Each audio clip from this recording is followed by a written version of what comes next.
The further you are from the Arabic language, the further you are from scholars.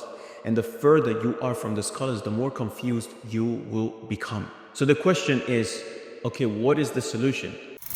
The example of scholars on earth is like the stars in the skies. When they appear, when the scholars appear, people are guided by them. When they disappear, people become confused. And today, the scholars are disappearing. Some have passed away, some are censored, some are hidden, some are drowned out by influences, and some are just being replaced by AI-generated imitations of scholarship. The further you are from the Arabic language, the further you are from scholars.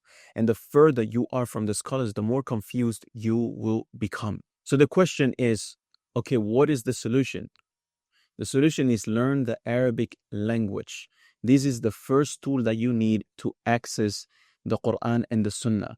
Not because it's nice to have, not because it sounds beautiful when recited, not because it's cultural, but because it is your access to the Qur'an, it is your access to the hadith, it is your access to the tafsir, it is your access to fiqh, your access to certainty, your access to truth. It is your protection from AI deception, your protection from becoming one of the 72 misguided groups. If you want clarity in a world of illusions, Arabic is the tool that gives you that clarity. This is why I teach the Arabic language. This is why I built the system I built, which if you want to know more about it, there's a whole 1 hour video where I speak about it.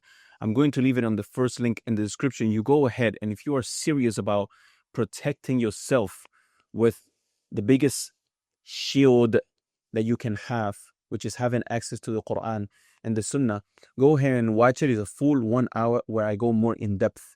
But here the topic is different. Here, all I want to do is to warn you, because the fitna of AI is not coming, it's already here. And the only Muslims who will survive this storm are the Muslims who can go directly to the source without depending on anything or anyone, especially not a machine. May Allah protect us all. Wassalamu alaikum.